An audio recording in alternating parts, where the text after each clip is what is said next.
पाठ्य पुस्तक क्षितिज का पाठ 2। तुलसीदास तुलसीदास जी का कवि परिचय हम पूर्व में देख चुके हैं। आइए अब देखते हैं पाठ परिचय। लक्ष्मण परशुराम संवाद रामचरितमानस के बालकांड से उद्धृत है। धनुर्यज्ञ के पश्चात मुनि परशुराम शिव धनुष भंग का समाचार पाकर क्रोध में तमतमाते हुए वहां पर सभा में आते हैं, किंतु वे राम की विनयशीलता और विश्वामित्र के समझाने पर राम के शक्ति परीक्षण के बाद उनका क्रोध शांत हो जाता है या खत्म हो जाता है। परंतु इस बीच लक्ष्मण और परशुराम के बीच व्यंग्योक्तियों से युक्त जो संवाद हुआ है, उसी प्रसंग को इस पाठ में यहाँ प्रस्तुत किया गया है। परशुराम के क्रोध से भरे हुए वचनों का उत्तर लक्ष्मण व्यंग्य वचनों से देते हैं। लक्ष्मण जहाँ विवाद वत्सल है, विवाद को ही प्राथमिकता देते हैं, वहीं श्री राम नित्य और सौजन्य के प्रतिमान के रूप में प्रकट होते हैं। विश्वामित्र संतुलन बिंदु हैं, वे इन सब में संतुलन स्थापित करते हैं। वे चरम क्रोध की दशा में परशुराम के आवेश को शांत करते हैं। तो परशुराम का क्रोध भय से अधिक हास्य का आलंबन यहाँ बन गया है। तो आइए प्रारंभ करते हैं पाठ लक्ष्मण परशुराम संवाद। नाथ शंभु धनु भंज निहारा, होई केउ एक दास तुम्हारा। आये सु कहा कही किन मोही, सुनी रिसाई बोले मुनि कोही। पहले हम देखें इसके शब्दार्थ। शंभु धनु अर्थात शिव जी का धनुष, भंज निहारा तोड़ने वाला, और केउ कोई। तो यहाँ पर धनुष टूटने के बाद जब परशुराम को इसकी सूचना मिलती है, तब वे सभा में दौड़े आते हैं और यहाँ पर आते ही उन्हें बहुत अधिक क्रोधित होते हैं। तब यहाँ राम ने मुनि परशुराम जी से फिर कहा कि हे मुनि, हे नाथ, यह शिवजी का धनुष तोड़ने वाला और कोई नहीं, आप ही का कोई दास है। यह शिवजी का धनुष आपके ही सेवक द्वारा टूट गया है। आयसु कहा कही किन मोही, सुनी रिसाई बोले मुनि कोही। केउ कोई, आयसु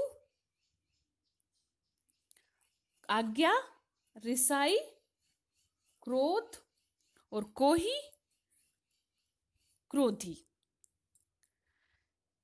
तो फिर राम परशुराम से आज्ञा मांगते हुए कहते हैं, आयसु नहीं आज्ञा, तो वे राम आज्ञा मांगते हुए कहते हैं कि हे मुनि, आप कृपया मुझे बोलने का अवसर प्रदान करें। परंतु यह सब उनकी बातें सुनकर के क्रोध के कारण वे राम को कहते हैं, सेवकु सो जो करे सेवकाई, अरी करनी करी करिए लड़ाई। सेवकु अर्थात सेवक, अरी करनी अर्थात शत्रुता।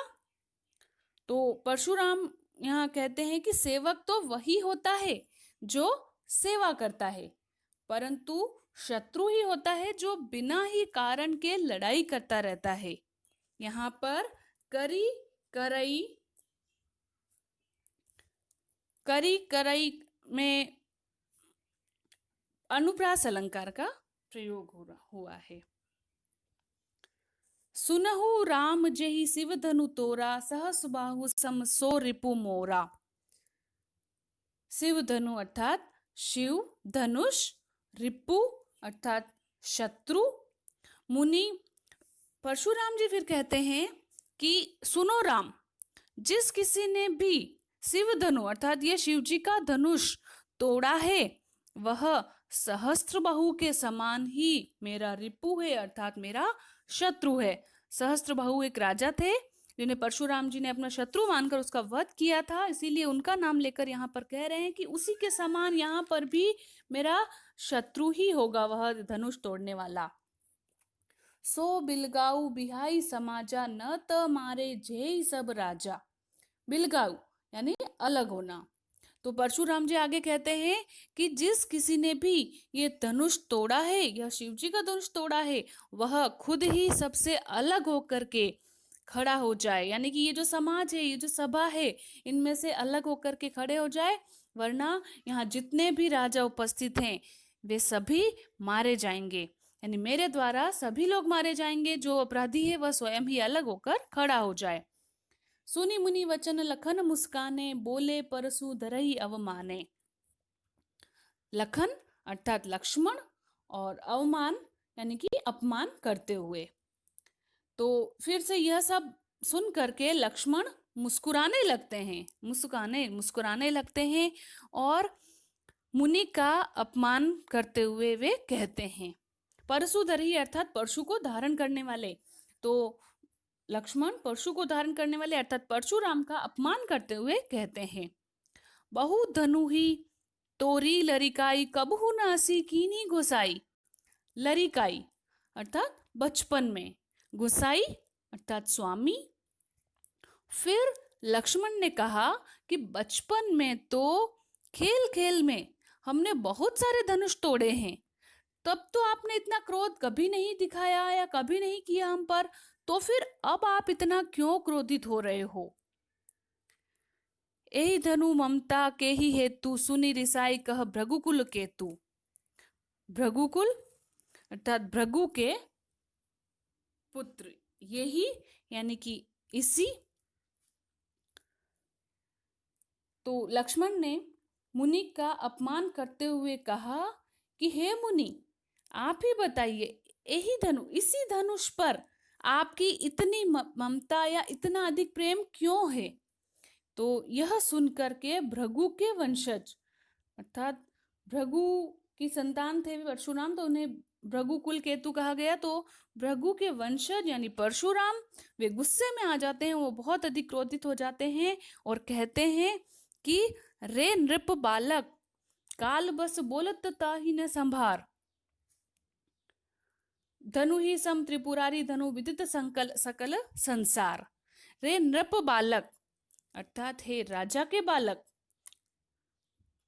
त्रिपुरारी अर्थात शिव जी के लिए आया है त्रिपुरारी, यह शिव जी का धनुष है, इसलिए विदित पता ही नहीं है। अर्थात यहाँ परशुराम आगे उसे लक्ष्मण से कह रहे हैं कि तू जो भी बोल रहा है वो बिना सोचे समझे बोल रहा है, तुझे अपने ही शब्दों का पता नहीं कि तू क्या बोल रहा है, और तू यह शिव धनुष जो शिव के समान यह जो बता रहा है, क्या तूने ये दोनों धनुष, बचपन का धनुष और शिव जी का धनुष, क्या तुझे एक समान लग रहे हैं। अर्थात ये दोनों ही अलग हैं, ये शिव जी का धनुष है जिससे तो पूरा संसार जानता है, तू अपने बचपन के धनुष के समान इसे बता रहा है, तुझे तो यह विदित ही नहीं, अर्थात पता ही नहीं कि यह जो धनुष है इसे पूरे संसार में कितना मान सम्मान मिला हुआ है।